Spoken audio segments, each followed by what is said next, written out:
Call this meeting of the South Carolina Public Charter School District to order. Thank you all for being here. I know it's not the nicest day to be traveling up and down the highways or wherever you may have come from, so thank you for being here. Cindy, would you please lead the invocation? Yes, please join me. Dear God, I do thank you for the safety of everyone here today and for the cause for which they have come. I thank you for this district and the matrix of wonderful values, strength of family, strength of choice that we operate under every day. And we thank you for this staff, their leadership, and the leadership of our superintendent and our board. We also appreciate the atmosphere in this state, which welcomes such an innovation as our state public charter school district. And at this time, I also hearken back on the broader, bigger scale of things that are going on in our world today. And I'm reminded of the words of the prophet Amos. May justice rain down like a river, and may righteousness flow like an ever-moving river. This is our prayer for ourselves and our world. I ask these things in Jesus' name. Amen. Amen. Thank you. Would you stand for the Pledge of Allegiance? Pledge allegiance to the flag Of the United States of America and to the republic for which it stands, one nation, under God, indivisible, with liberty and justice for all. Thank you. The South Carolina Public Charter School District authorizes, champions, and supports the creation and advancement of innovative K-12 public charter schools that provide access to academic opportunities for every student in South Carolina to reach their fullest potential. Randy, would you please take the roll? Mr. Butcher. Mr. Butcher is not present. Mr. Gilchrist. Present. Mr. Gilchrist is present. Mr. Miller. Present. Mr. Miller is present. Mrs. Mosteller. Present. Mrs. Mosteller is present. Mr. Payne. Present. Mr. Payne is present. Dr. Pope. Dr. Pope is not present. Dr. Strickland. Present. Dr. Strickland is present. Mr. Chairman, we have a quorum. Thank you. We need a motion for the approval of the agenda for today, October 12th, 2023. So moved. Second. All in favor, please say aye. Aye. Aye. None opposed. Thank you. And we also need approval, or a motion to approve the minutes for the September 14th, 2023 meeting. So moved. Second, Mr. Chairman. All in favor, please say aye. Aye. Aye. It's none opposed. Thank you. Are there any public comments? Mr. Chairman, there are Thank you. Mr. Norton, is there a need for executive session? Not that I know of, Your Okay, thank you. All right, item 9, Freedom of Information Act. Mr. Nick Nicholson. Good morning. Please.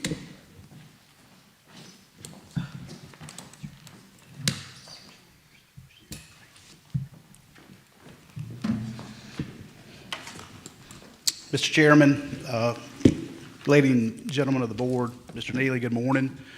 I'm Nick Nicholson. I'm with Haynesworth Sinclair Boyd, and it's my privilege to be here this morning to give you an overview of FOIA. I've got 20 minutes, and so you've got 95 slides up there. I'm not going to talk about all 95 slides. I might hit a fourth of them, and so the rest of there for information. What I want to focus on today is sort of broad brush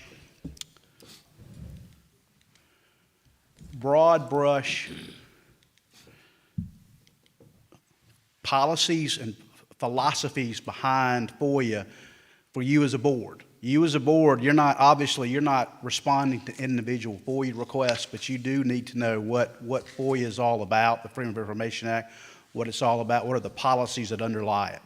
And so that's what we're going to be talking about today. I would say, too, if you have any questions, please let me know. Obviously, because we're in an open forum, if there's some sort of specific question about a specific issue, probably won't go into that in open session. But just as a general question about the law, about the policies behind FOIA, glad to talk about those. So let's talk about why do we have FOIA? The General Assembly passed it and said basically in a democratic society like ours, which I'm glad to live in, we've got to have openness, and people need to know what's going on with their government.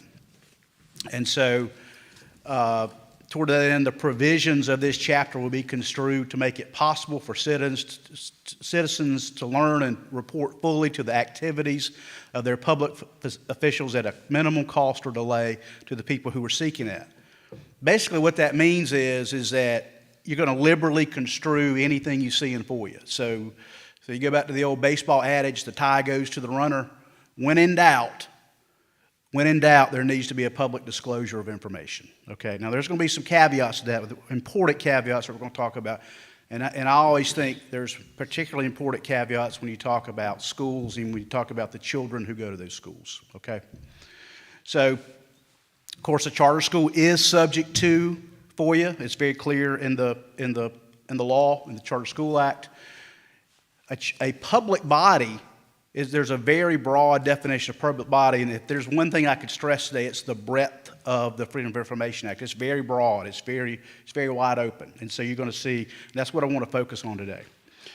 So a public body is defined not only as the actual board, that's you're a public body, but look at also committees, subcommittees, advisory committees, or any like such body by whatever name known. Task force, public working group. All of those could be subject to FOIA. Now, if you've got a group that just goes down into the kitchen and some staff and some other people, and you're talking about what's going on in the school day coming up, that's probably not a committee. But if Chairman Payne says I want to have a working group of the board to investigate a certain issue, that's likely covered by FOIA, and so you're going to want to follow the steps that you took today. All right. Public record. Again, you as a board, you're not responding to FOIA requests, but you need to know what a public record is and how it's defined. And again, going back to our theme, it's very broad. Look at this definition. All books, papers, photographs, cards, tapes, recordings, or other documentary materials, regardless of physical form or characteristics. And this is important too. Prepared, owned, used, in the possession of, or retained by a public body. Basically, if you touch it and you've got it, or you're using it, or you have prepared it, it's likely a public record. Okay. Now we're going to talk about this a little bit. There are public records that you don't have to disclose, and in some cases you should not disclose because of the law. But that doesn't mean it's not a public record. So basically anything you all touch as it relates to this organization, and if it's a documentary material, it's a public record. Now documentary material also means, remember, regardless of physical form. That means it could be a recording. It could be a text message. It could be just a good old piece of paper that you have up there. But it's not limited to the type of format. Here's some examples. A text message from your private phone if you're conducting school business. Think about that. Think about that before you're doing the board's business. Records relating to school business on your personal computer. Notes taken in meetings. All of those could be subject to the Freedom of Information Act. Okay, so think about the way you are communicating. Think about the written. Think about how you are writing to somebody. Because if somebody makes a request, you may well have to be turning over your phone. You may have to go look through your personal computer to find, okay, what do I have? Okay, that's very important. Any person has a right to copy or inspect documents. That can mean anybody from Canada, anybody from Vermont, anywhere. The law doesn't discriminate on location. Now, the law does say that if you're going to bring a lawsuit about FOIA, you've got to be a South Carolina citizen. Okay, so that's important. So going through, I want to skip to. You can charge fees and you can make people, and if we have time, we'll go back to it. But I want to skip to some areas about public records relating to exemptions. All right, so we talked about the definition of a public record is very broad. Okay, just because it's a public record, though, doesn't mean it has to be disclosed. All right, there are several categories of documents that are exempt from disclosure. Trade secret is one of them. That's something, I personally define that very broadly. If it's something that is proprietary to a business and it's their business information, I define that as a trade secret. And so that is potentially exempt from disclosure. A second item, and we could talk a lot about this second item, but it's unreasonable invasion of personal privacy. And that's about as broad and open to interpretation as it reads right there. And so what is personal privacy? There are a bunch of cases about that have come out. Not a bunch, but several important cases that have come out that time just doesn't allow us to talk about it today. But personal privacy is an exemption. And I would always argue, to me, when you've got children involved, that privacy exemption is heightened. Now that's some of my personal opinion coming in, okay? But I think you would also find judges that would also have the same sort of feeling that when you have children involved, there's an issue. Nick? Yes. Just real quickly, and I guess ultimately it comes down to the opinion of a judge. Personnel records, are those considered private? That's interesting. Personnel records are not. You can go into executive session to discuss personnel. Mm-hmm. But personnel records themselves, unless there's another exemption like privacy or something else, mm-hmm. personnel records in and of themselves are not exempt. Okay, thank you. One thing that the law has passed lately that I really do like is that people cannot exploit FOIA for commercial reasons. Now, they still do it, but the law says they're not supposed to. And so whenever you do a response, hopefully there's a part in your letter that tells them that. It says you can't use this for commercial reasons, or there can be some criminal penalties. All right, again, I'm going to skip around here. We've got privacy here.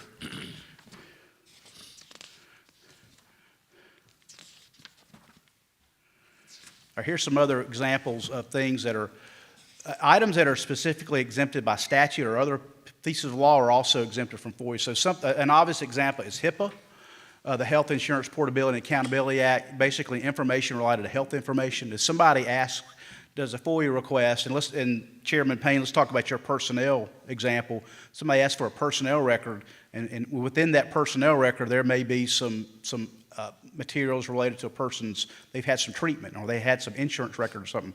Well, anything related to their health that's exempt. So FMLA would be exempt. That's a good argument that FMLA, yeah, is exempt from that because it relates to somebody's health. So, FERPA, Federal Family Education Rights and Privacy Act. Again, we could spend a whole day talking about FERPA, but basically, if a school receives federal funds, and there's an additional layer of privacy protections that a child has there.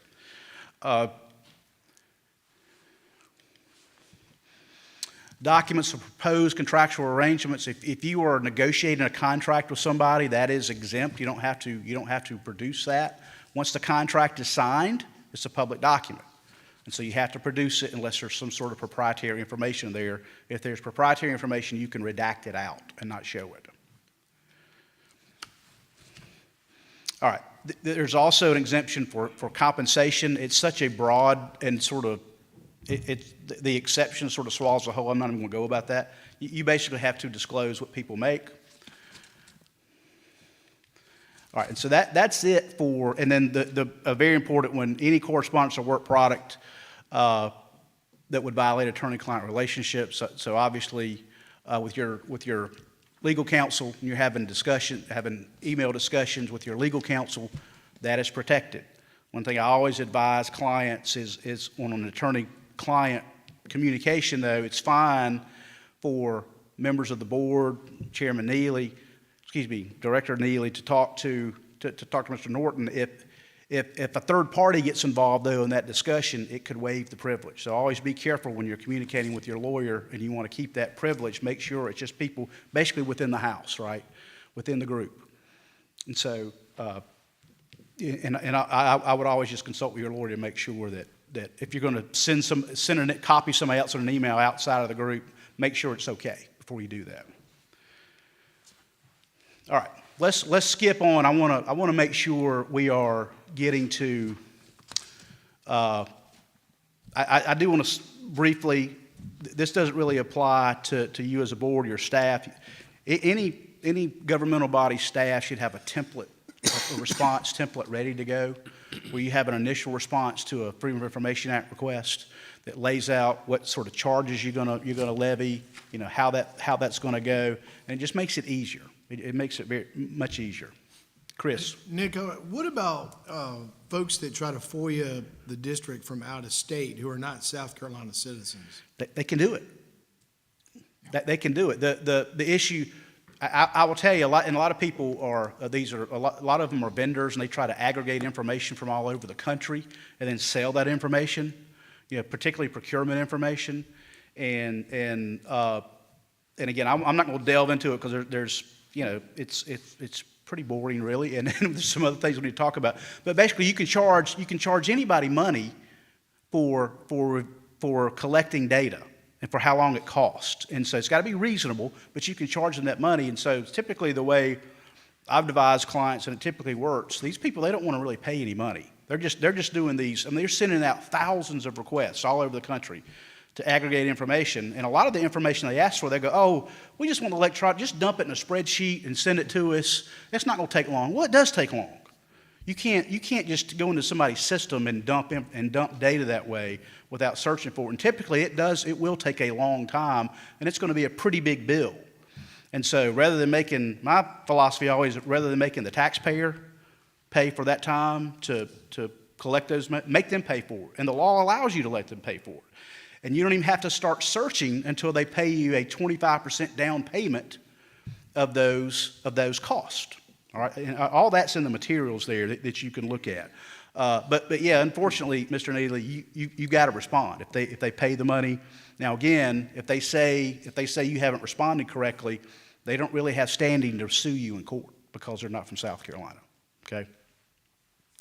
All right, let's how are we doing on time? Let's jump to. Let's jump to meetings like we're now. Any meeting of a public body has to be open. This is an open meeting. You have the public here, all right? And so that's what we've got to do. A meeting is a quorum of the body. So how many you have? How many members of the board? 8, yeah.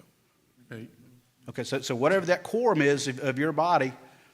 You know, once you have that number, if you meet together, which you cannot do, once you get together to discuss the business of the organization of the charter school district, then that should be an open meeting, and it should be, and that means it could be a meeting here in person. It could be a conference call, right? And so if all of you got on let's all get on a call and talk about this issue. You can't do it. You can't do it if it's more than a quorum. Okay, if it's more than a quorum. 2 members can talk about, you can get on the phone and talk about the business of the district, but a quorum cannot. All right, that's just very important. That's a bright line rule. Nick? Yes. Just ask a question on that. Does that also constitute emails as well? It could. Good. It absolutely, that's a great question. That is a great question. It could say, so for example, hey, what do you guys think about this? Email question. You're discussing it. You could even be making a decision. So yeah, absolutely, a broad email chain with everybody involved could do it. So let me pose, and I think I know the answer, but I just want to hear it. So there's 8 of us, 5 is a quorum. Yeah.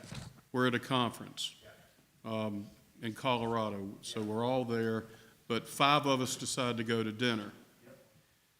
That would technically constitute a quorum if we're discussing anything relating to board business. You can go to dinner, but no chance meeting, social meeting, or electronic communication may be used to circumvent the spirit. You can all go to dinner, but you just got to talk about what the Braves did last night. Okay. All right. I just wanted to hear it. That's right. So, yeah, and if you do get together, talk about, now you can say, well, you know, did you see that tie Eric had on the other day? That was a great tie. That's not really the business. That's not the business of the district. You're talking about somebody working with the district. That's not the business of the district. But yeah, you gotta be careful. You gotta be very careful. All right. I'm like, what, 5 minutes to go? The last thing I want to talk about, and you all do this beautifully, is provide notice of meetings. You have to provide a notice to the meetings. You have to give the press notice. If anybody wants notice of the meetings, you have to give that to them regularly. And what I really want to talk about is an agenda. And I know that you all follow this. Sometimes I'm a little worried about your individual schools and their boards and how they handle agendas. So an agenda for a meeting must be posted on a bulletin board at the office or the meeting place of the public body on the district website, on the district's website at least 24 hours prior to the meeting, all right?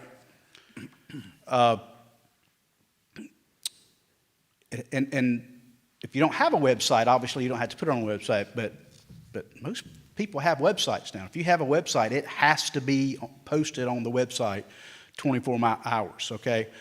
If it's a special meeting or a special call meeting too, it's got to be posted within 24 hours. That requirement does not apply to an emergency, all right? But anything else, you've got to post it between 24 hours.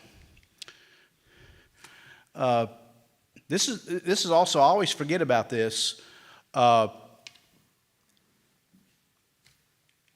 is it? Oh, the law says that a board of directors of a charter school must notify the sponsor of any regular meeting within 48 hours prior to the date it's occur. So just something for y'all to be aware of. All right, so agendas have to be posted with the meeting notice. And it's got to be 24 hours in advance. Then again, if you've got a website, it's got to be posted. Once an agenda is posted, all right, you can only change it if it's within 24 hours. If you go beyond 24 hours and you want to amend the agenda, let's say you want to amend the agenda at the meeting, then you've got to vote. You have to approve it by a vote of 2/3 of the members, and you've got to have a finding by the body that an emergency or an exigent circumstance exists if the item is not added to the agenda. Okay. Now, I've been a member of a charter school board before, and there was an issue that came up with a grant funding issue that came up, like literally after the agenda had been posted, and we found out about it, and we needed to do something. And if we didn't do something and vote on it and get it going, there was a possibility we could lose a pretty good grant. And we voted 2/3 to do it, and we made the finding that that's an exigent circumstance, and I think we did the right thing, because had we not voted, we could have lost a really nice grant, just because we need to go back and change the agenda. Well, that's exactly why the law says that. And so we had an exigent circumstance, and we changed the agenda. But otherwise, if you're there and something comes up and you say, Mr. Chairman, I want to deal with that now. Let's add this to the agenda. If it can wait till the next meeting, or if it can wait even to a special call meeting, you need to wait. There has to be a really, really important, pressing need to change an agenda within the 24 hours. Nick, may I ask you? Yes, sorry sir. to interrupt. Does this trump Robert's rules? Well, yeah, I mean, I think it does. Okay. I think that the 2/3 requirement absolutely, in my opinion, trumps Robert's rules. Okay. All right. Yeah. That's good to know. Yeah. Can you go back? What subsection is that of the FOIA law? I think you had it listed. Chairman Payne just sitting here right now, I can tell you. No, did you, maybe it was a slide before that. Maybe you had it The subsection in the within the law that states this. I was just curious where it is in the FOIA law. It's probably within 30-4-70, or, no, that's 80, I believe. Okay, It's either dash 80 or dash 9 dealing with agenda. I can get that for you. okay, thank you. Okay. All right. How do you close a meeting? we'll use the clinic. You can go into executive session. You had an executive session on your agenda, which was great. I think you should always have that because you never know, you may need it. You can go into executive session. I'm going to talk about the ones that really apply to you.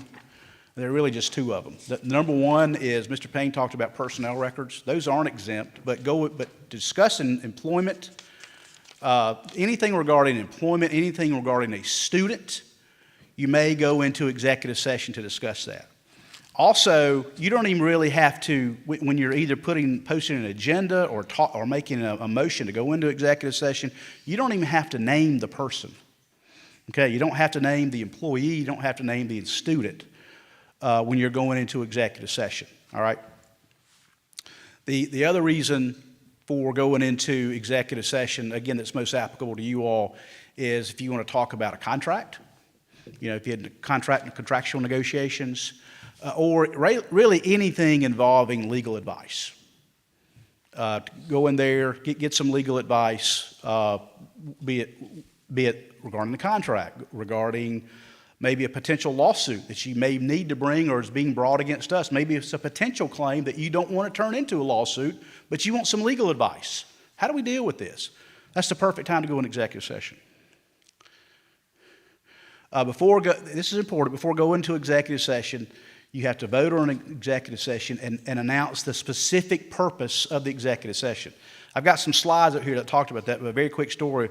What we used to do when we go into an executive session, we would just basically read the statute of why we could go into executive session. A lot of times we'd say, we're going into session to discuss contractual matters, period. The Supreme Court said that's not enough. You can't just say contractual matters. There's got to be more. They didn't say what else you have to say, but they just said that's not enough. So there's always a tension. There's always the tension, but how much do you put, particularly for me on a contract, you know, I would not want to put on the agenda, motion to go into executive session to talk about the offer that Mr. So-and-so made for $8 million, or the offer we made to Mr. So-and-so for $1 million to buy that piece of property. Because what's going to happen? Somebody in the public's going to look at that and they're going to call Mr. So-and-so and offer him $1,001,001. And you've lost the opportunity. But there is a happy medium to talk about, okay, motion to go into executive session, discuss contractual matters involving real estate. That may work. We'd have to talk about it. So you got to have the specific purpose before you go into the meeting. And sort of the last thing I want to talk about, and I know I'm getting short on time, and I appreciate your patience. This is critically important. No action may be taken in an executive session except to adjourn or to return to public session. Okay, you can't do sort of a poll. What's everybody thinking? How about a show of hands?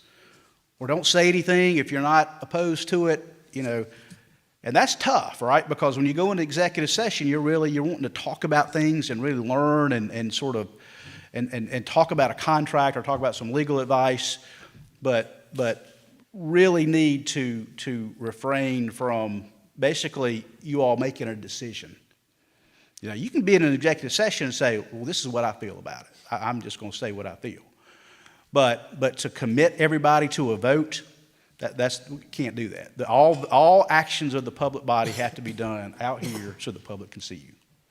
And so that's a very critical part of the FOIA law. There's a case in there that I put in there where the Supreme Court, where the public body said, oh, we didn't really do anything in executive session. The Supreme Court went, yeah, you did. You didn't even do a motion when you came out. You know, the record shows that you took an action after the meeting, but there's no record if you haven't done that. The only way you could have made that decision was in executive session. And so just be very careful when you're in executive session on the fact that you're basically just taking information. That's what you're doing. You're in there to discuss some sensitive matters, but otherwise you're not taking any action. Nick, Mr. Payne. and I don't know that this is a requirement, but just to kind of cover my bases, generally when I come out of executive session, I like to make the comment that no action was taken. Is that a requirement or is that just prudent? I don't think that's a requirement. I think it's extraordinarily prudent. And thank you for reminding me of that. I'd like to tell people to do that too. No action taken. Okay. Because it's on the record. It's Yeah. on the record. Okay? And the record of your meeting minutes is the record of what you've done. So that's a great thing to thank you. I have gone well over my allotted time. Go ahead, go, I'd prefer you be complete, and we go over a few more minutes, that's fine. I frankly have covered all the big bases that I wanted to cover today. I'm happy to go back and talk about some other things if you want to answer Would you, would questions. I'm sorry. stand in front of the mic, just so I people can I hear? apologize because It's we're okay. streaming, yep. I've covered all the big topics I wanted to cover, and I can, you know, I can go back and talk about some of the cases if you want to. We can talk about privacy, we can talk about other things, but I did want to be mindful of the time, and I'm happy to answer any questions you may have now. But I feel comfortable with that I have covered the main items that I wanted to address with you all today. Well, I've got a question, maybe it's more of a point than a Yeah. question, but when you're in executive, so you vote in public session to go into executive session, and maybe you cite the section of the law, the subsection of the law, pursuant to whatever it is to discuss potential contractual matters, yada, yada, yada, whatever it is. You go in there, that's the only thing you can discuss in executive session. You can't go off on rabbit trails. That's right. And get into other things. That's You have right. to stay very focused on what you discussed in public is what you're going to discuss in private. There's a case in there, I think it's the Brock versus Mount Pleasant case that I cite in the materials where they did exactly that. And it was obvious from the record because they said, we're going to executive session for the purposes of getting legal advice on this matter and to discuss this matter.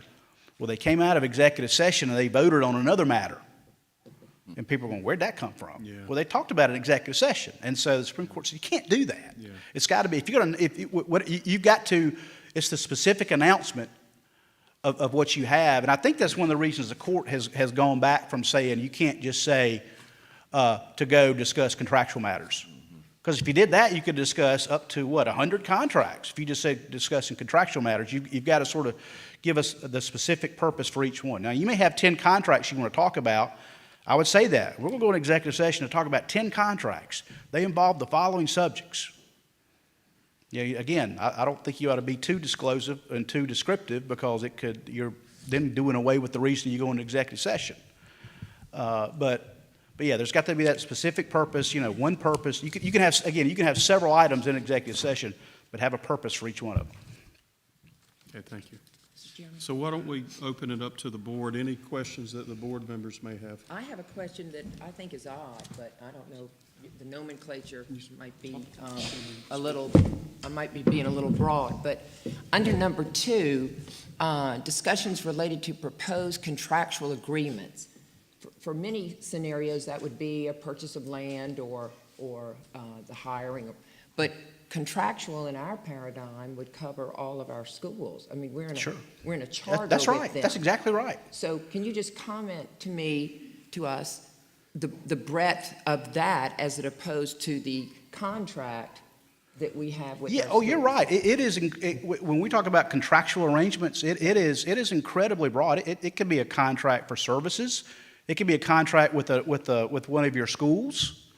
It can be a contract to buy real estate. It can be a contract to engage an accounting firm. I mean, it can be.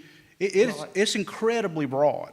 That is broad, but ours are often deep. Do you know what I mean? That's If we're right. dealing with But now, what about the word proposed being in there? Because that sounds like these are things that might happen. We have the right to discuss things that contractually, charter-wise, are happening. Sure. Not just proposed. You see, I know I'm being very precise. Well, okay, so you're talking about you have an existing contract and you need to Yes. talk about, I think so. Well, now this is related proposed contractual arrangements. I know. Now, proposed, now, if you're talking about, if you have an agreement, if you're going to have an agreement and you're going to change the Or agreement, we already have an agreement. We are in a fiduciary relationship That's with our right. schools. Yeah. So- well, if you have, the code speaks to proposed contractual arrangements or a proposed sale. All right, and so arguably, unless you're going to amend that agreement, right? And you may want to go in executive session to talk about changing the deal on somebody, or maybe something's not working. Or maybe something we realize we. Right, and you may need to flexibility. terminate a contract. Now, I would argue, of course, I'm biased because I'm a lawyer, but I would argue that if you're going to talk about terminating a contract, but you want your legal counsel there. And you want, and so there you've already got your exemption of attorney-client communications. And so it's there, and you don't need to worry about falling under the contractual discussion. And we don't often have to think about Right. terminations in our work. That's right. So I'm very glad to say that. Good, thank you, Mr. Chairman. Are there any other questions?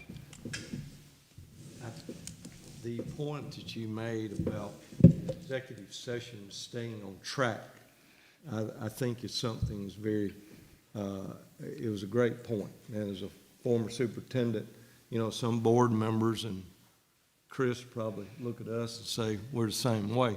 But, you know, and it's hard, but like I said, you're breaking the law if you do not speak to the point that we're back there doing. And therefore, you know, people talk about, well, let's take a vote. Well, let's just talk about what people's thoughts. You know, and as you pointed out, all of that is illegal because you take the vote when you come out. That's right. Not back there. And that's easier said than done. And It's hard. On many boards that I've served over the years, I used to remind them that. And unfortunately, people didn't like that. But it is the law, and we have to abide by that. I've been in many meetings with boards that are made up of really good people who want to abide by the law. But it's hard. You start talking about something and it sort of drifts into another area. And sometimes it's a very natural discussion. It's difficult. But it's something you always, especially when you go into executive session, let's keep it front of mind. Yeah. Yeah. Okay. Thank you. Are there any other board questions or comments? Well, Nick, I appreciate you being here. Yes, This is glad to spend a I know little bit in of time. my- I commend y'all for doing this training like this and keeping FOIA front of mind.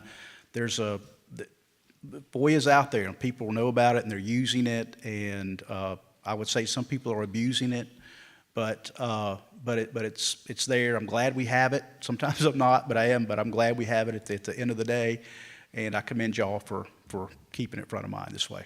Thank you. Thank you. Thank you. Thank you.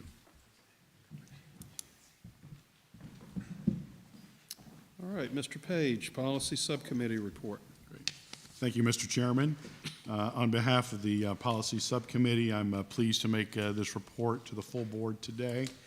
In your packet, you received about half a ream of paper from the Policy Subcommittee, and I hope that Dr. Strickland has read it and able to recite it back to me at the end of this meeting. But just wanted to thank so many on staff, particularly the superintendent, Emily, Marlene, and even our legal counsel for all the work that they put into this for us over the past few months. So I want to thank Mr. Butcher and Mrs. Mosteller for their work on this, and just really excited to be able to present it to the full board today. We undertook this project in order to align our policy with the traditional school districts without having a lot of things that we really didn't need as a charter school district. So you will see that reflected in that it is kind of a school district policy on a diet, and so that is reflected in what is given to you. Additionally, as we look through the different things, kept our eye on mission, kept our eye on being very student-centered, very, with our kids first philosophy, to recognize the importance of parental involvement, as well as to delineate more clearly the specific roles of the board, the superintendent, the staff, and the schools. And so you will see that in what has been presented to you. Obviously, it was presented, you received it in your packet that was delivered on Friday. As a follow-up to that, we would ask that as you look through, that you would return those red lines to legal counsel. We're asking to have those edits back by October the 26th so that we can proceed with a first reading in our November 9th meeting. So you will notice, in addition to the front piece that we worked on, there were a number of other policies that were included. Those have already been approved by the board. The policy subcommittee did not touch those. Those are there for your information, but not to be redlined, so they're there. That concludes my report, Mr. Chairman. Thank you. Are there any questions of the board? Can I just make a comment? Yes. I just want to thank especially, well, not only Randy's administration of all of this, but Eric Norton's just brilliance and in being in touch with the legislature and print what they have passed as law so that we're consistent with them, and which we're very grateful for what they've done over there. And also Jonathan Butcher, who has just lent a great mind, his own, to this effort. And we're very glad, I think we've all been very glad to be able to serve on a substantive task as this for such a time as this. So I just thank all three of you, Eric and Jonathan, for the hard work that you've done. And I've been glad to be a part of it. Thank you, Mr. Chairman. I would like to say it was well done. Thank you and the rest of the committee. I think the thing about quoting the law and telling you where to look at the law was a great idea, because even I think you said half a ream of paper. I've seen some with many reams of paper because they try to quote too many laws. So this, and people who want to look and read, they can look through this and finally in a timely way, because sometimes it does get too lengthy. But it was well done of just quoting the law, and then people can go and look at that, and you don't have to do that. But thank you, and all that served on that. Thank you. All right, Destiny, Board Governance. Hi, good morning, Chairman Payne, members of the board, Superintendent Neely. My name is Destiny Grant, and I serve as the Director of School Operations as part of John Payne and Kristen Farmer's team. As part of my role, I have been developing an action plan to increase school-level board governance support, and I'll be sharing that plan with you here today. Based on the evidence you see on the screen before you, we have identified areas of the following areas of need: professional development and support, accountability and monitoring, as well as communication and transparency. We are confident our plan will create more consistency in school-level board governance. We have aligned this plan with the district's strategic plan and department-level goals. We have broken down each category of support into the following action items, which I will delve deeper into as we move along in the presentation. Beginning with professional development and support, all board members and school administrators are required to complete board member training within their first year of board appointment. In addition to this, new board members will receive a welcome letter from Superintendent Neely, followed by a letter from myself, which will include school-specific resources for new board members. This will include school bylaws, their charter agreement, South Carolina Charter School Act of 1996, and more. All board members will receive a monthly board newsletter, which will contain valuable information regarding best practices of charter school board governance. Once compiled and published, these newsletters will be converted into a comprehensive district board governance guide. In addition, we're looking to increase our support for boards and their professional development, and so one example is a live stream support module that's been created. We're live streaming now for transparency with the public, and we would like to give some information to our school boards on how to make that happen. I have prepared a one-page how-to document as well as a video module providing directions and options for live streaming for school board meetings. Bouncing back to the monthly newsletters, the board members will receive newsletters containing valuable information about charter school board information, pertinent reminders, and useful resources. As you'll see here, we have developed a preliminary list of topics by month. The topics range from meeting protocols, bylaws, data-driven decision-making, to school leader support and accountability. And as we heard today, the topic of FOIA will be one of these as well. Just give you a minute to kind of look through some of those topics.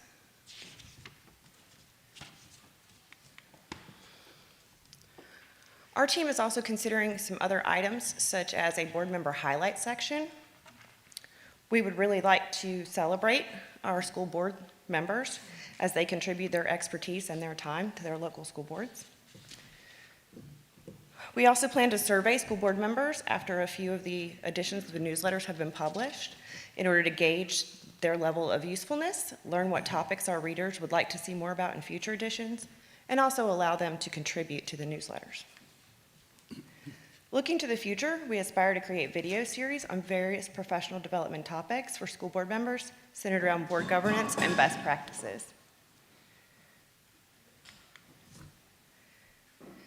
In regards to accountability and monitoring, we recognize a need for an improvement in this area. This action plan will allow us to monitor and adjust our levels of support and assist in meeting the needs of our individual school boards. So this school year started out with a revised annual school board data collection. Schools were asked to provide detailed information regarding their board composition, which included items like board meeting dates, times, links to virtual meetings, list of their board members, as well as their dates of required training. This information is going to be shared with our entire district staff to increase communication and visibility. A school board observation tool and an observation calendar have been created and implemented as well. This tool is going to be utilized when district staff, such as myself, attend school board meetings. The intent is to be present and supportive of our school board's unique needs. Thus, we can excuse me. That way we can be proactive regarding any concerns that our school boards may be having and track information consistently. Here's a little bit of what that looks like, just to give you a sample. You'll also find more detailed information in your board packet and links to these documents if you're curious to delve into them a little bit deeper.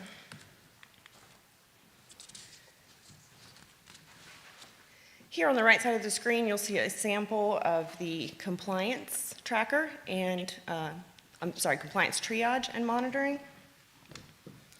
The compliance and monitoring process has been established, and this will help us determine which school boards may need more specialized and direct support while not infringing on their autonomy.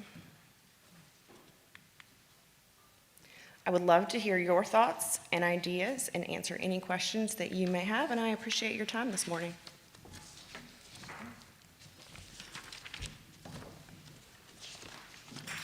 Well, I'll just say, I think this is really phenomenal, and I think that it's a lot to take in, but once we get it, I know we'll get it. So I don't know if I would know what to ask at this point, but I'd like it to come up next month, and y'all ask us to read this thoroughly and be tested. I'm just kidding. But so that we are organic, we're in on it. We're in on it, and so you're going to be sending this to us emailing this to us every month, or you're going to present the current edition in our packets every month? You'll be receiving the newsletter monthly as well that's going out to each of our school boards. Yes, ma'am. Physically here? Yes, you'll also receive a link as well. Yeah, and I would also just add, any things that you see, that you all see, where we need to be more engaged, less engaged, differently engaged, that we would, in addition to this becomes a live document where there is, in the presentation, as the more we get to know about it, interaction between us and y'all on this. So so you know that we're involved and we are processing it with you, you know. Yes, ma'am, absolutely. Really in a congratulatory way, but so that we're keeping up with this. There's a lot of information here. I think this is, I mean, obviously, we want to know about this Right. and understand it, but I think this is primarily designed for the actual charter school boards. They're Not individual. our board. I thought you're talking to me about. what- Chairman Payne is correct. The Chairman- intended okay. audience is our school boards Okay, at the that's school good. level. So it's But not- we will keep you informed, Okay, and I would love for appreciate you all to that. That's the contribute part to I the did not newsletter. get. That's a big part. But having said that, I can remember a day, and I remember specifically when we were at our prior building, we had another superintendent, but you may remember this, you may not, you were pleading to start giving charter schools, especially news charter schools, this type of information to kind of hold their hand to start them out. Because I can assure you, having served on a charter school board myself, you have a lot of parents and volunteers with a lot of good intentions, but they a lot of times don't have the experience to do what they really need to do. So this is in a way, is kind of holding their hand and leading them and bringing them along to do two things. One, educate them so that they can be a better board, but two, it puts them on notice of what they need to be doing as well. Accountability. Accountability. Well, I would like to have ongoing, determined by you all, updates on what do you find is really being helpful to our schools through this, and input that you have that you might not have otherwise had if you hadn't created this matrix. Absolutely. I'll work with my team and make sure that we keep And the I'm sure board that that informed. will probably evolve over time as well. They'll figure out things that are working and not working, and they'll make adjustments to it as well. Thank you. Thank you. Thank you, Destiny. Any other Yep. additional questions? Yeah, Destiny, I think this is a great assembly of information. And my question is, we just had the word mentioned, accountability. Are there any requirements that the district places upon localized school boards that are under our charter that they should go through this material? Or is it just, it's here, here's a suggestion, here's what you do? This is meant to be informative and create more options for support for our schools so that they see us as a partner and know that we're here to support them. Okay. Do we highly encourage the board chairman and the boards to review this information and actually dive into it and use it for board training? We will be going forward. Great. That's awesome. Thank you. Mr. Miller, I'll also add that in the statute, the Department of Education or a third party of their choosing is required to provide board training, and these board members are supposed to go through that. However, this district is asking the department for us to have the ability to train our board members at the local level, because we are the ones that have the contract with the local school. So it's in our best interest to ensure that these boards are highly functional and following the law, both federal and state. So we have made that official request, and that would be, then require them to participate in this program. Well, I think that's wonderful. That just in the short time I've served on the school district board, we've seen, let's just say, dysfunction on the local charter school level, and to be able to actually train them from the district would be a huge benefit to us here who are trying to govern things. Yeah, I think the greatest challenge we have in education is not actually in the classroom or even in the school building, is with school boards. And I think most parents, families, and school leaders and administrators will agree on that. And a lot of it goes back to just not having the right training, knowing their limits, knowing their roles and responsibilities, following FOIA and the law, just doing the right thing for kids. Having meetings, selecting members the right way, all those wonderful things that we need. And just to follow up, I agree with Kip. I think the point is, and it's a good document, and if they follow that, it alleviates a future problem that we see. Most of the boards do a good job. However, it only takes one to cause great time and effort that you have to spend hours and hours on. So to alleviate a problem, you follow the things that this document gives. And I think you're exactly right. The charter school district would do a better job, because if you're trying to train every school board in the state, it has to be more general. So it needs to be a little more specific. And I think hopefully that would go through. Thank you. Thank you. Are there any other comments? All right, thank you. Compass Collegiate Academy Amendment, Ms. Farmer. Good morning, Chairman Payne, members of the board, and Superintendent Neely. Compass Collegiate Academy, CCA, and its board request to acquire the former Gates School facility at 5010 Wetland Crossing in North Charleston so that the school may grow to serve the enrollment outlined in its charter. District staff support this facility acquisition. The limited space in the school's current leased facility prohibits enrollment growth and additional grades. The newly proposed facility is within the target geographical area defined in the CCA's original charter, the Charleston Peninsula and North Charleston. CCA mapped the home addresses of existing families and expects the facility change to be more convenient for a majority of the school's current families, most of whom already live in North Charleston. CCA may lose a small number of families based on the geographic change. However, it expects to add more new families based on several factors. Compared to downtown, North Charleston has a much higher density of residential neighborhoods of families with eligible school-age children. Additionally, during recruiting efforts, CCA has already encountered many North Charleston families who indicated they would enroll their children at CCA if it were not downtown, but located in North Charleston. Currently, CCA is in good financial shape, having built up to strong initial fund balance in its first 2 years of operation, while maintaining a very healthy days of operating cash on hand and no debt. The acquisition of this facility is structured as a lease-to-own financing agreement with Building Hope, a nonprofit 501c3 charter school lender. After 18 months of the lease, CCA has a fixed price option to purchase the facility. That fixed price is based on a formula of Building Hope's acquisition and development costs, but will be no more than $5,927,800. The CCA board and attorneys have vetted the lease agreement and believe it to be a fiscally sound decision. As part of this lease-to-own financing, CCA has also solicited private donations from some of its key supporters and has already received verbal indication of a $250,000 gift. The school maintains that this gift, the CCA board giving, and other anticipated financial contributions, along with a strong fund balance and prudent fiscal management, will position CCA financially to deliver its mission and meet its charter goals.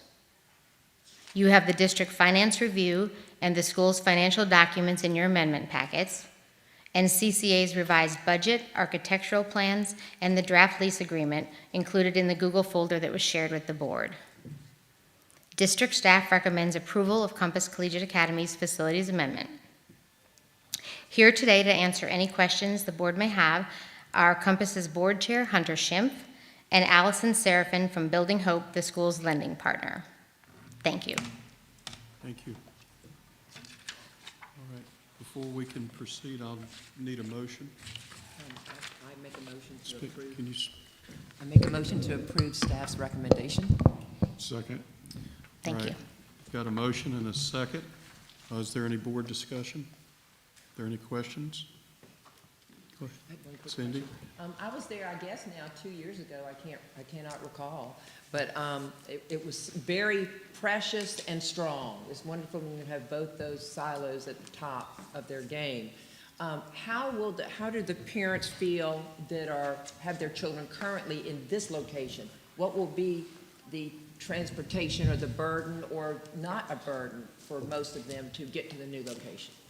Sure, thank you for that question.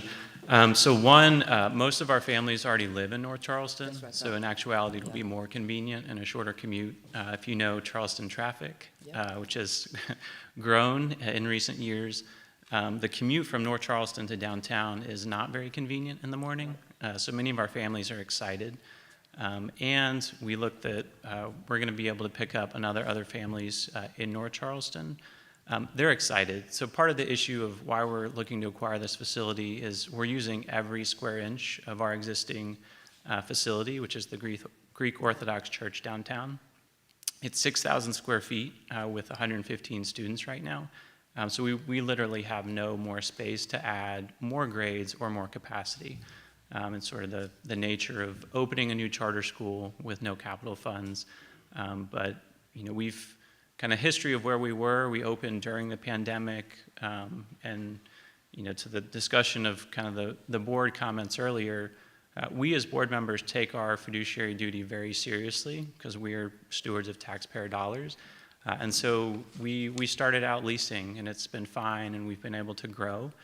And this opportunity to acquire this building is another step in our growth that we think is position us really well to continue to add more students and continue to grow with our grades. But to make a long story short, I think the families are going to be very excited with shorter commutes and Yeah, so.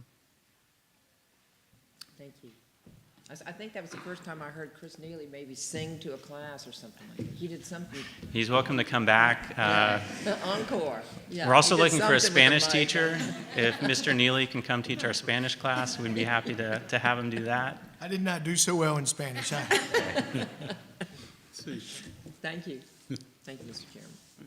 Are there any other questions from the board? Oh, I've got a couple of questions. When did the Gates School close? My understanding, I don't know all the details, my understanding is last school year, and the facility was vacated in July. So pretty recently, and they've continued to maintain the HVAC systems, and the utilities have been kept on. Are there any issues with OSF? I mean, that one question leads into the next. Mr. Payne, there are always issues with OSF, but let me rephrase that. Are there any major concerns with OSF since it's been closed for a year? we are working that process right now, and we have submitted our materials to them, and I believe the next step is to schedule a site visit with OSF. We don't anticipate anything major because it was recently approved for K-12 occupancy, and we're not seeking to change anything in terms of total occupancy number. We're planning to run the same traffic pattern that Gates did, so there are really no material changes to the site that we're requesting from OSF, but we're still working their processes as they have defined it. Okay.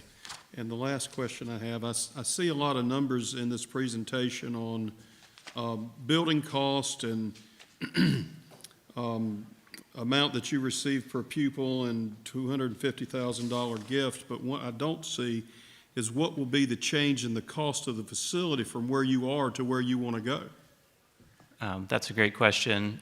So currently I can tell you we pay approximately $175,000 total. It's a gross rent arrangement with the Greek Orthodox Church. Our lease payment will step up to, Allison may have the exact number, but about $420,000 per year. So two things I would say about that is that I think we have a really good structure now, and it's been able to, we've been able to save and contribute money to our fund balance now. Mm-hmm. Stepping up to the kind of the $420,000 per year is much more, I would say, market rate. But we've run our numbers and our 5-year budget projections, and we believe that we certainly can handle that payment, as well as continue to maintain a healthy level of cash on hand, and continue to service, prioritize more dollars for the classroom. So you're going to go from about $14,600 a month to $35,000 a month? That's roundabout, correct. And your board feels confident they've got that kind of cash flow? We do. We have about a $340,000 unrestricted fund balance now, and we have 2 now verbal commitments of large cash gifts. Our operating model has always been to really operate off of public dollars, but we do go out and solicit private donations, and we've been fortunate to have a few families who are pretty big supporters of the school. We believe we can handle it. We've also done a lot of the underwriting with Building Hope. If you have any questions for Ms. Serafin, who's from Building Hope, and from an underwriting perspective, they believe it works as well. Okay. I mean, because that's $21,000 a month increase. And I know you've got a good fund balance now, but it only takes one big issue to wipe that out or significantly put a dent in it. That's my only concern. Sure. But I'm not here to second guess your board or your accountant, your auditors, or any of that. But I had to ask the question. No, we know it's a larger number, but our board fiscally has always operated in a conservative way. We also think, just in terms of the opportunity to acquire this building for the roughly the $5.9 million purchase price as part of the agreement, we'll be able to purchase it outright after 18 months. If we were to build the same 14,000 square foot facility and acquire that same 2 acres, given prices and construction costs in North Charleston, we expect that would be in the $8 to $9 million range, if we could even find available land. So from that perspective, we also think that it's actually a pretty good deal for CCA when we'll be able to acquire it, which we plan to do after that 18-month period. Would it be fair to say that your sizable fund balance at this point is due to your below-market rate rents you're paying now? Yes and no. I mean, but it's also, I think, a reflection of sound budgeting and being fiscally conservative over time. So we prioritize dollars for our classroom, but as part of our model, we've always planned to save in our initial few years of operation so that we would be in a position to finance a facility purchase. Rates in the larger market environment have obviously changed pretty dramatically. That has sort of challenged some of the affordability, but we've really faced just lack of availability of sites in Charleston, and we've passed on a number of facility deals because we didn't think it was affordable or would work for CC over the medium to long term. This deal we think does, and we think it will enable and help us catalyze our growth. Okay, thank you. Are there any other questions from the board? All right, we have a motion on the table to accept staff recommendation to approve this amendment. All in favor, please say aye. Aye. Any opposed? None opposed. Thank you. Thank you.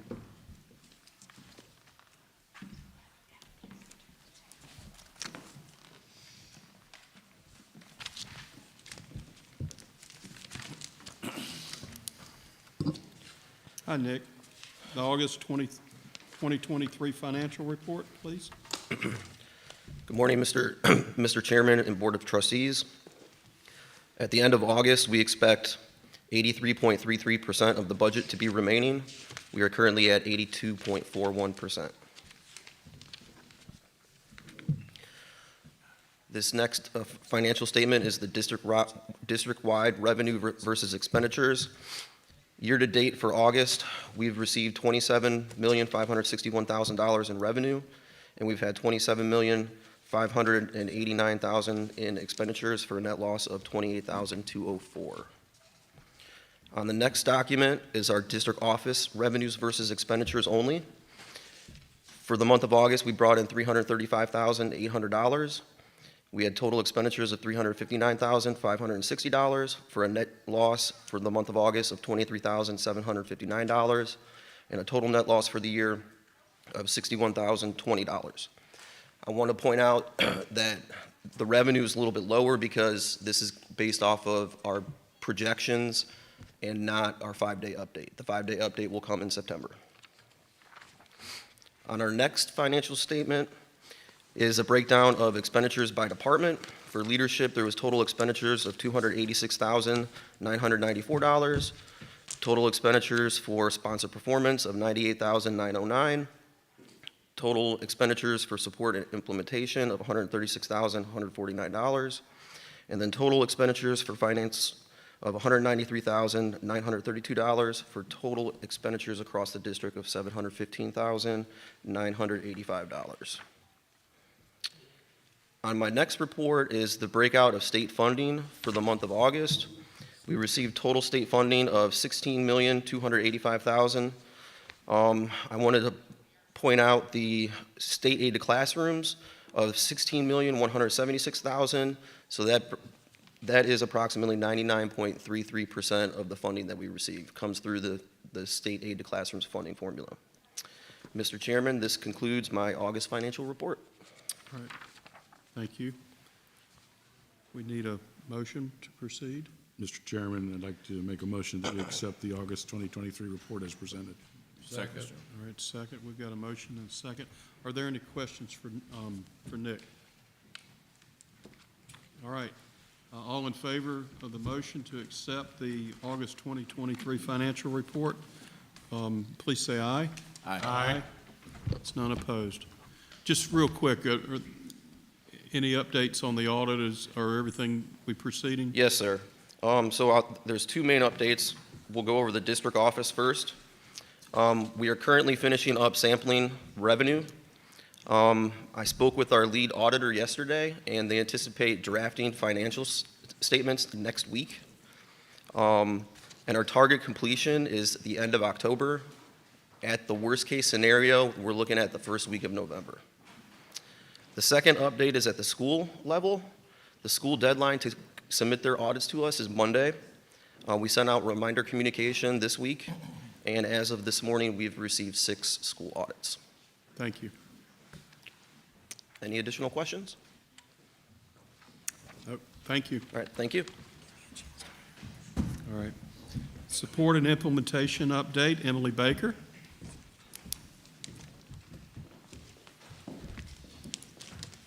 Good morning. Good morning. I'm sticking with the power of 3 today, so I'm going to have 3 quick updates for you. The first is in response to our first cohort.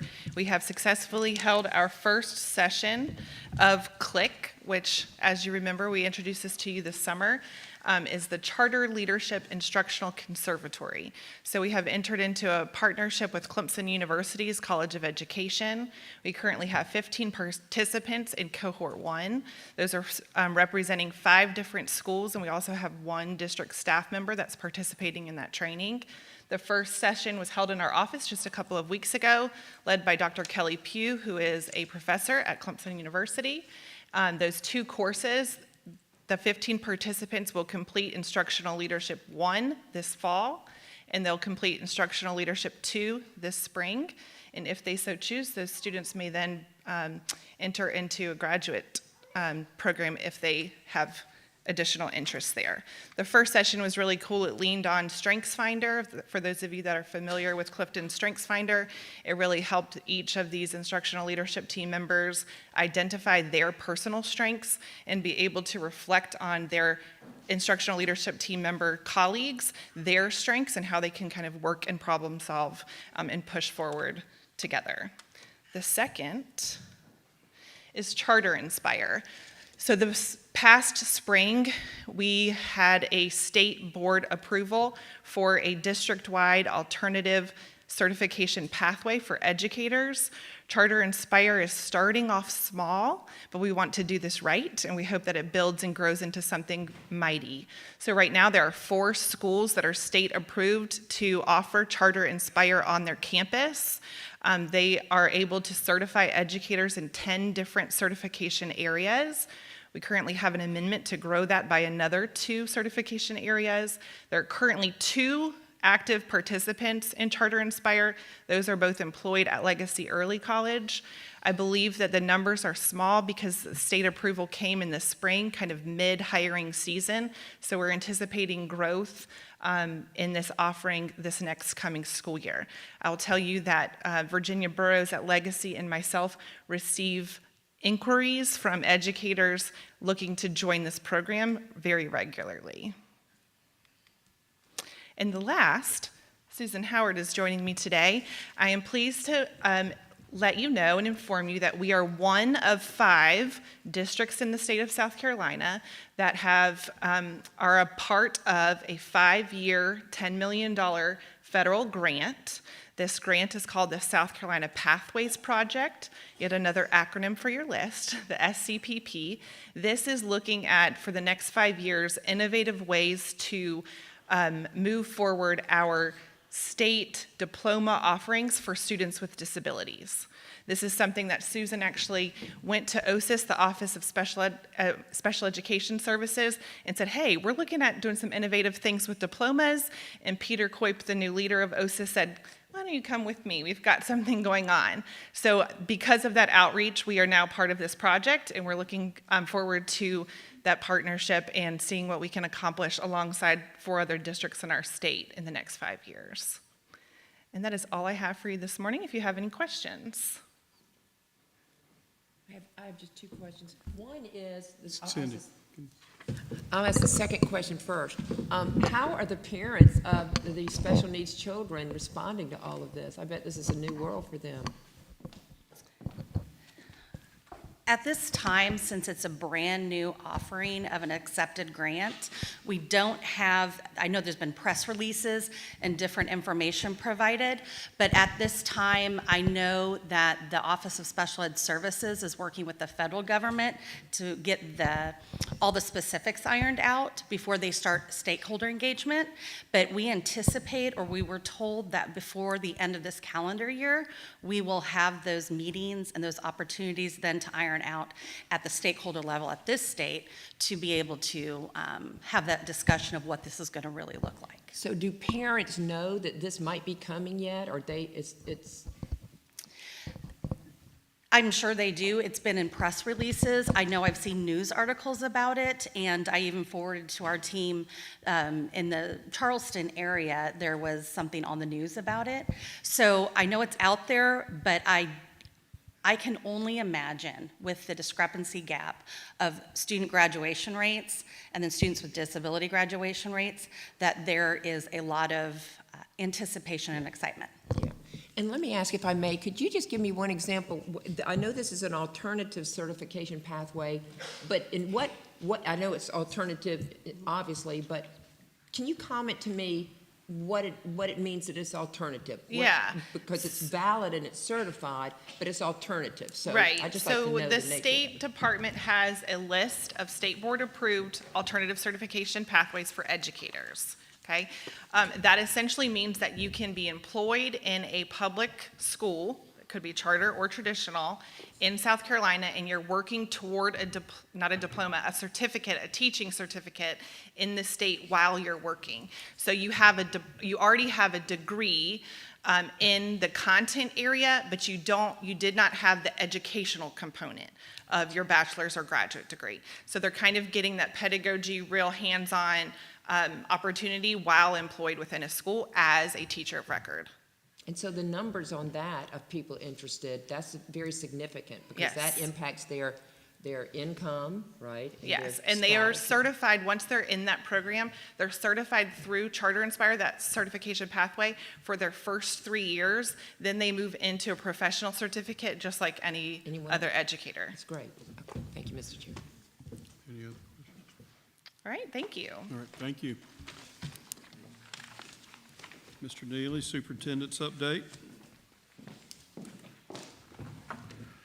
Mr. Chairman, members of the board, it's good to be with all of you. I want to start out by thanking Susan and Emily for pursuing this South Carolina Pathways. You know, when we talk about putting kids first, we mean all kids. And we want to be seen as the district, not just in South Carolina, but in the United States, that is pursuing a standard high school diploma for students with disabilities. I believe personally it's unacceptable that their only option is a certificate. They too can achieve high potential if we just believe in them. So we're going to continue to be a part of leading the innovation so that all kids can reach their potential in life and school, work, family, and be contributing members of our society. So I just wanted to commend both of you for that. Wanted to thank Destiny. I think that board governance program, I could tell you all like it. It's needed, it's relevant, and we're excited about what the future holds for that. We want our local school boards to be the best they can be for the kids.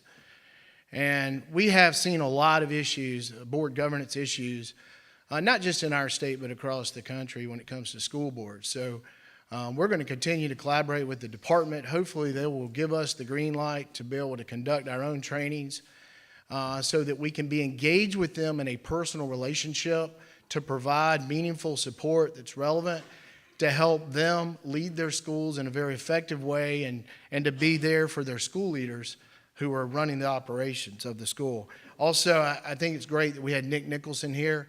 Now, Nick's been involved in the charter movement for a long time. He helped write some of the original legislation, policies related to charter schools, and you know, we've been wanting to engage with him, so I hope you found the FOIA training helpful. We want to do more of that for you because we want you to set the pace and the example for all our local boards. And then in regards to Compass Collegiate, I appreciate your support of their desire to want to move to the former Gates location. I actually think that's a great win for Choice because when one bad school closes, the market has now opened the doors to a good school to be able to come in and take their place. That's what you want to see. I just wish we saw that more often in the traditional setting where bad schools close, good schools are opened, and we continue to give families the best choice that there is out there in the market. And the policy committee, Randy, Cindy, Jonathan, Eric, the great work that you all did. I appreciate your contributions on that. I wouldn't say that it's a half a ream of paper, but I don't choose to be as thick as the traditional districts, but it is a solid policy manual, and I look forward to hopefully getting your support on that here in the next month. Just a few top line things, and then I want to get in and let's celebrate the students and the families that are here with us today. We continue to do our school visits every week. As you know, I started this semester down in the Low Country, so the last 2 weeks we've been down at Bridges, Green Midlands, and Creeks over in Charleston yesterday, and we're going to continue to visit all the Low Country schools and then kind of make our way over. You can see some of the photos from some of the visits that we had. We had Carolina Shores where we had our recent ribbon cutting on the new school up there in Myrtle Beach. Bridges is doing their construction project, so you can see a photo of that new construction site. And then, of course, we were at Creeks yesterday, and Creeks is located in McClellanville. And for those of you that have been in South Carolina for a while, you remember that's where Hurricane Hugo hit, McClellanville. And I'm proud to say that little town, that little fishing, shrimping town, has really seen a resurgence. But this school, as Margaret told us yesterday, this school has been key to revitalizing that little town, and it's a special place. We recently had a good collaborative conversation with the South Carolina Charter School Alliance. We're continuing to look for ways where in this, they're a vendor to charter schools. How can we collaborate and be aligned with them on priorities that we share? Last week, we presented our budget to the governor's office for next year. That's unique for our district. We're the only statewide school district in South Carolina that gets to present our budget to the governor and to the members of the House and Senate. So we were honored to be able to present that and also talk with them about our new workforce centers of excellence, which will be these new charter schools that we're going to be putting on our technical college campuses, starting in the eastern half of the state and then working our way back up to the upstate. The whole idea behind this is to put one of our adult charter high schools, diploma track, like Palmetto Excel at Trident Tech in Charleston, and then a traditionally aged high school on each of these technical college campuses. These students will have direct access to dual enrollment, all the certifications offered by the technical colleges. By the way, the dual enrollment classes will be free, paid for by the state of South Carolina. And then an apprenticeship program. So the idea would be that these students would be in class knocking out, their basic requirements, and then through an apprenticeship program, they'll spend the other half of the day actually working in business and industry at the jobs that they are interested in. And it could be anything. It could be C-suite, IT, HR. It could be public relations. But if you also want to work at Boeing or Volvo or BMW and you want to work the line in these state-of-the-art manufacturing facilities, then we want you to have that opportunity as well. But foundationally, our students need to be able to work first. Then, if they want to pursue college and become a doctor, lawyer, or whatever that requires, we want them to excel in that. But a baseline should be they're prepared with the hard skills, the technical skills, and the soft skills to go to work. That's what we need to be focused on in America. And as one of the fastest growing states in America, South Carolina is poised and ready with all these new jobs and these EV companies and all the manufacturers and suppliers that come with that to be able to provide a workforce that's ready for our state and quite frankly, ready for our students' future.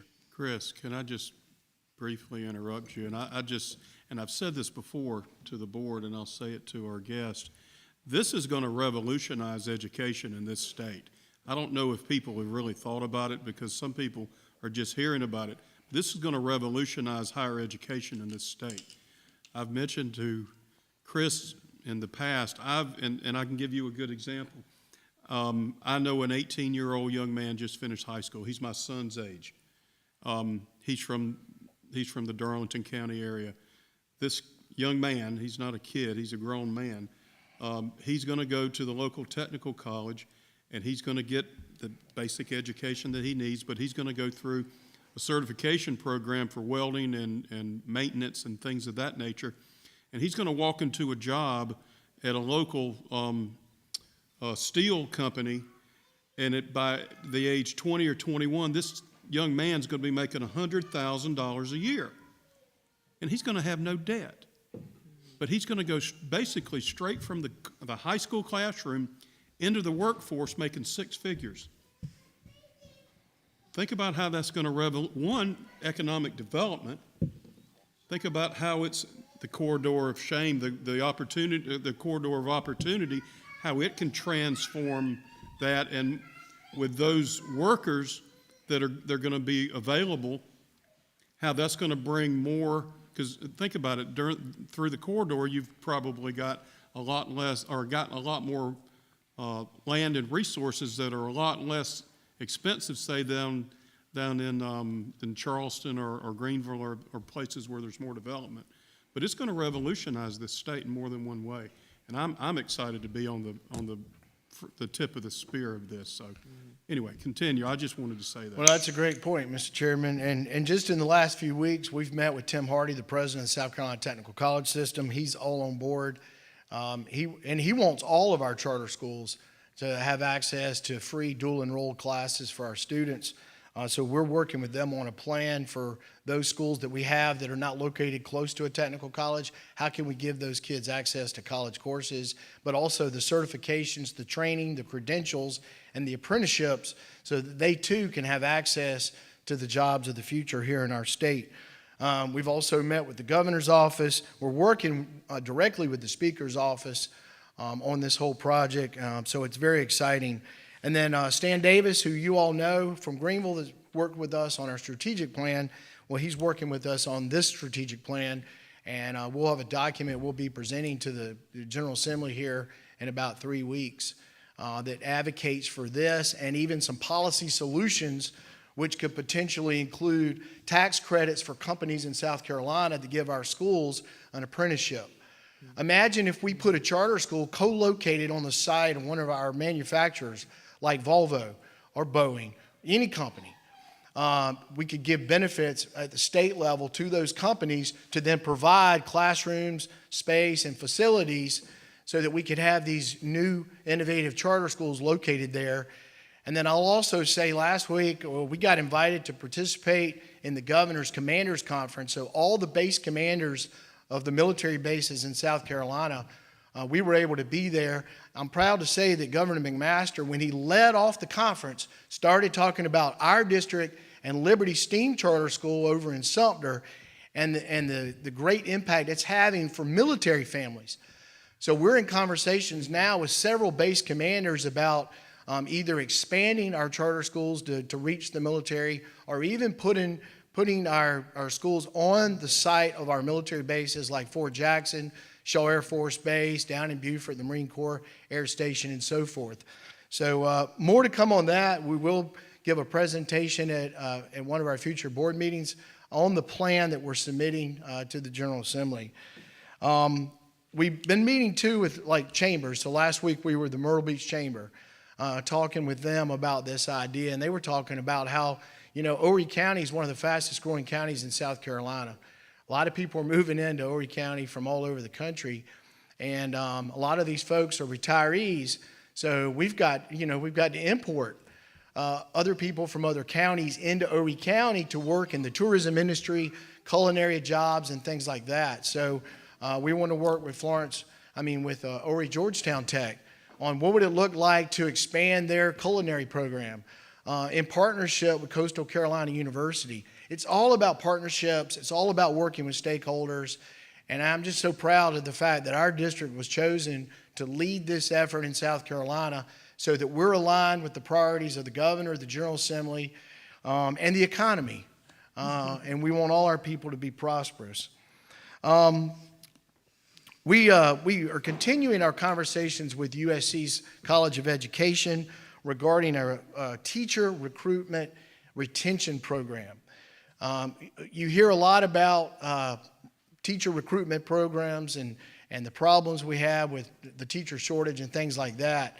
I think charter schools could actually lead the way. We're not bound to the teacher salary schedule that the state has. If you don't have a teacher, so if you don't have a SPED teacher, there's really no excuse. You just have to pay more. We've got schools in our district that travel the country recruiting teachers to come to our beautiful state, and they pay them more, and guess what? They move here because we've got so much to offer. I think charter schools could really demonstrate to our traditional partners, this is how you do it. You know, if you've got a shortage, then you got to be more marketable, and you got it as a school district. So we want to continue to work with our colleges and universities on innovative ways to do just that. I met this week with SCASA. We'll have a new president coming up in a few months, Dr. Quincy Moore.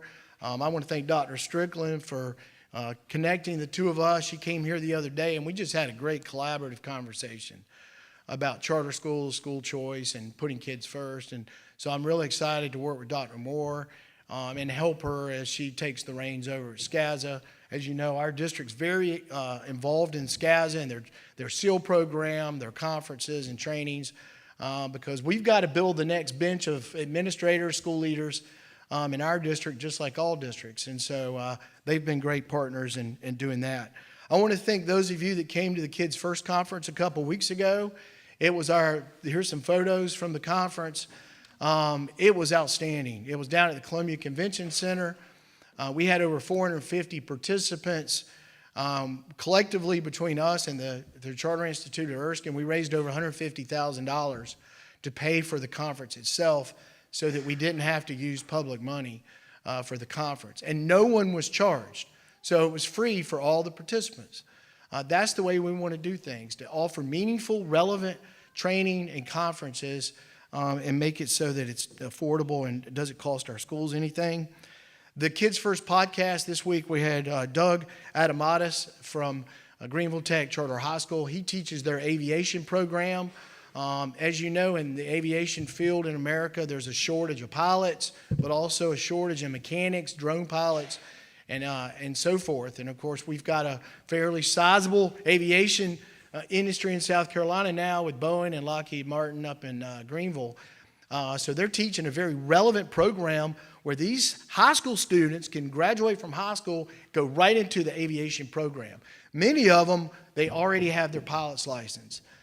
So it's a great program, and Doug has a very inspiring story. His grandfather and two aunts were killed in a plane crash before he was born. But he heard the story about their plane crash, and it inspired him to go into aviation.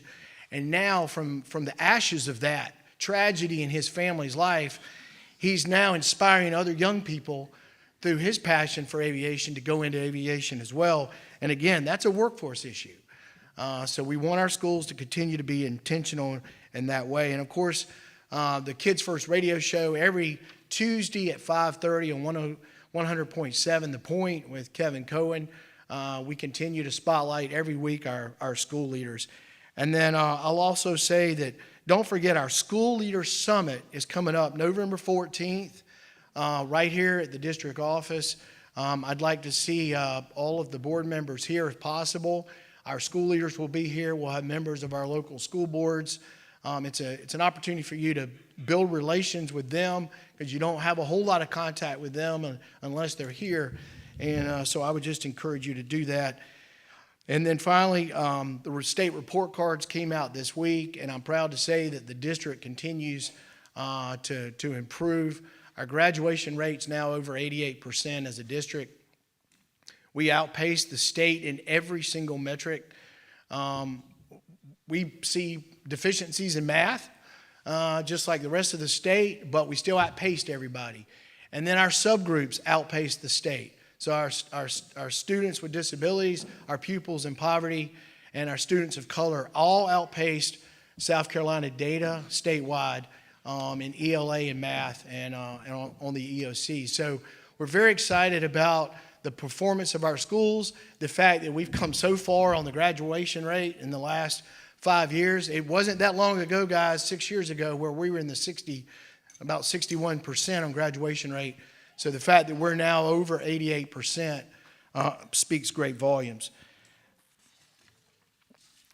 At this time, I'd like to go into kind of the more formal part of the program, and this is our SE Ready Perfect Score celebration. So ladies and gentlemen, esteemed educators, proud parents, and most importantly, the remarkable students we have gathered here today, welcome to the SE Ready Perfect Score celebration. We are here to acknowledge and celebrate the remarkable achievements of these exceptional young scholars. At the South Carolina Public Charter School District, our motto is Kids First.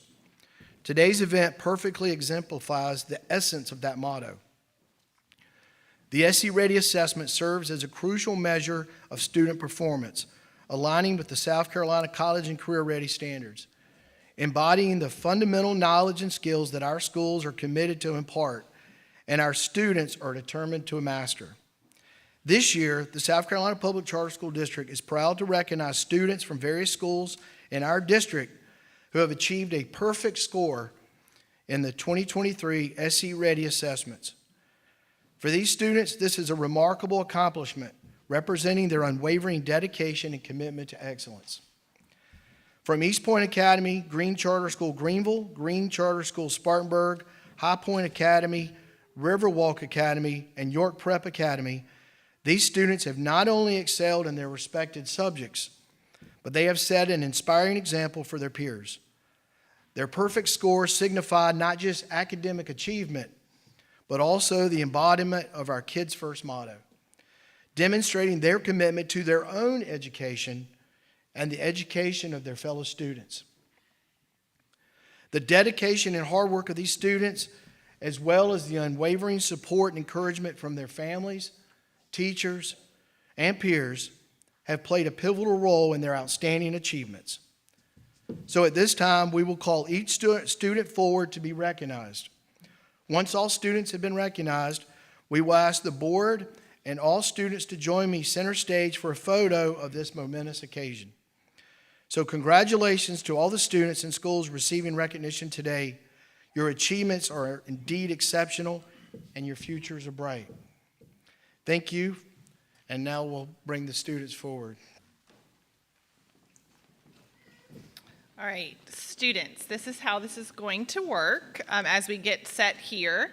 When your name is called, student, you may come down the center aisle of our auditorium. You may join Superintendent Neely for a quick photo. I promise parents that we will share that photo with you. Once you have your photo with Superintendent Neely, you're going to go to the far wall where Miss Susan is and kind of gather there. Once each of you has received your certificates, then we will come back in to the center of the stage, and you will take a group photo. School leaders that were able to join us today, please join us up front at that point, and board members, you'll join us for that group photo as well.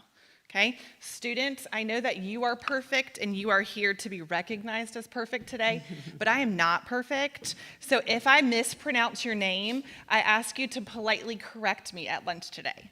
Okay? All right, so from East Point Academy, Anna Bow.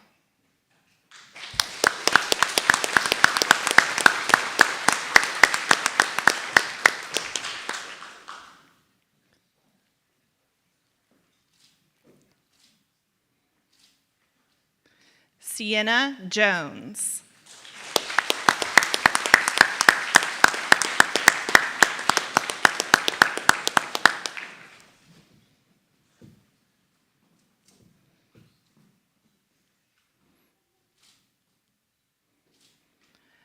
Dashiell Finn Snyder.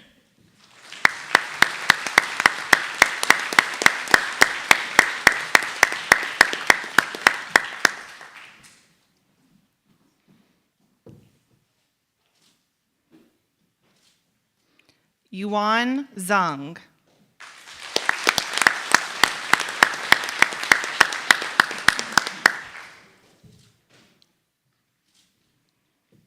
From Green Charter School, Greenville, Haset Ayalu.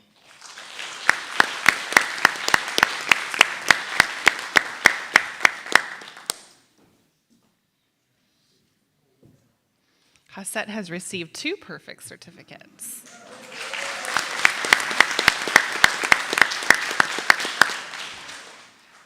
Zara Chevik.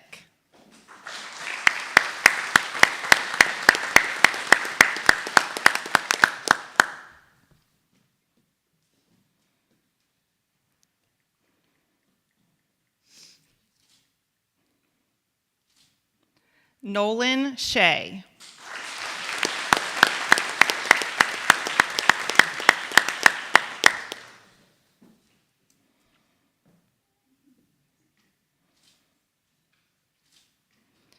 Vivitka Simhakalam.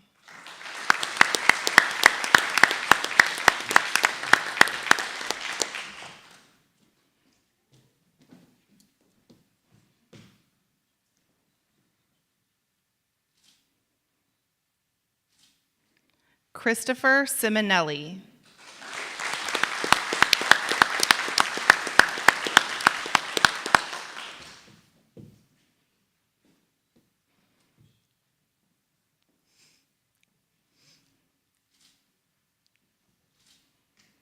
Meadow McCauley.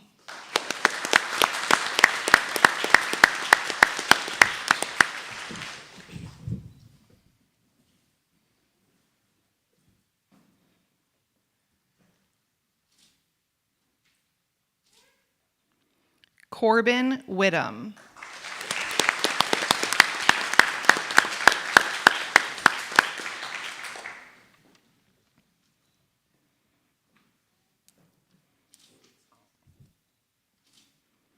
From Green Charter School of Spartanburg, Gavin Massa.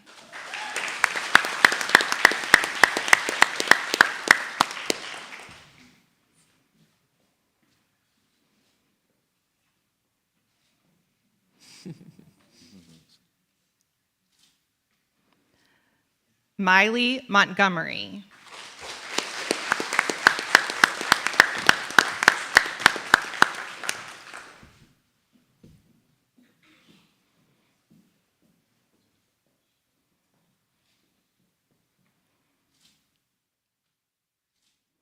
From High Point Academy, Cooper Wilson.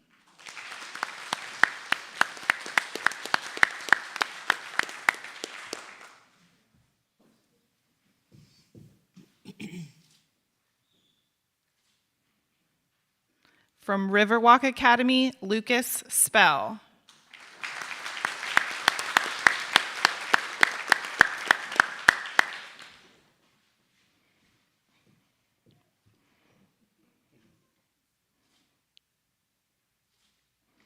From York Prep Academy, Arshad Ali.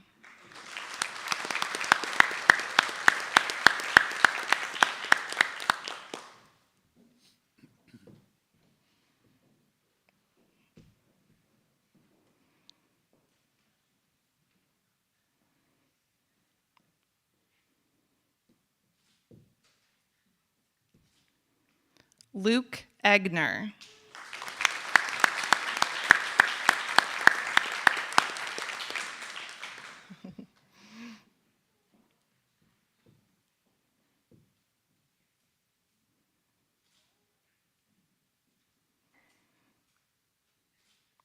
Christopher Fogel.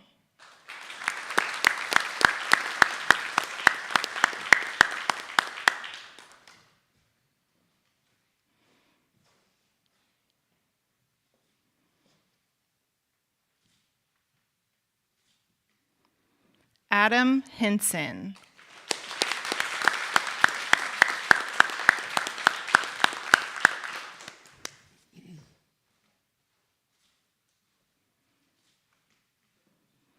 And James Tate Oliver.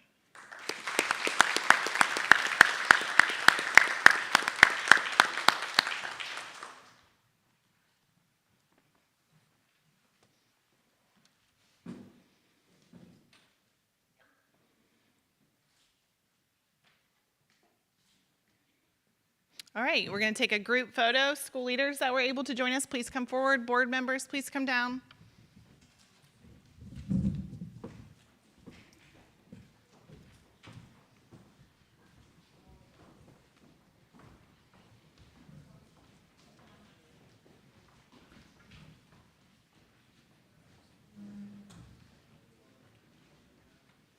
Chi-Chi, would you help make sure all faces can be seen, please?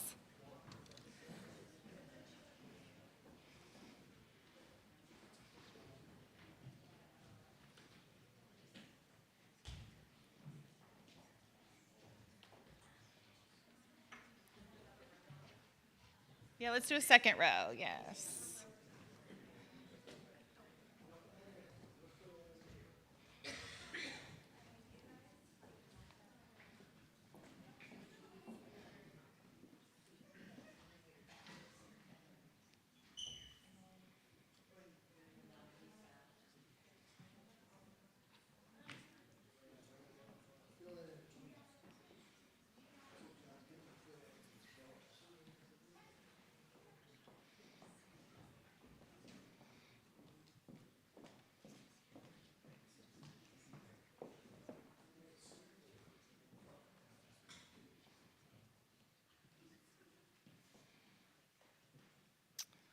All right, smile pretty.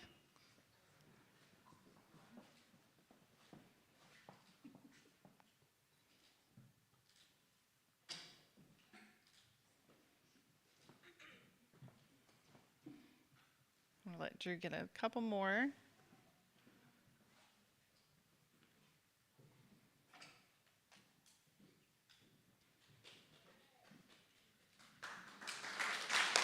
Congratulations.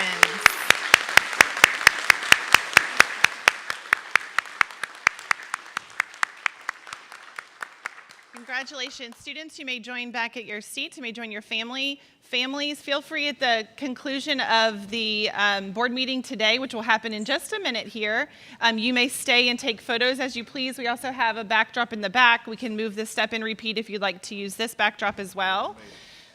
Chairman Payne, the floor is yours. Oh, yes. Please stay for celebration. We have a great lunch for all of our visitors here today. Thank you, Emily. Just wanted to make a comment before we all break for lunch. One, to congratulate these children again, but not just the children. Education starts in the family with these parents. And I want to congratulate all of you parents and guardians and whoever you are, parents, grandparents, it doesn't matter. These children are here because of what you're doing for them. That's not lost on me.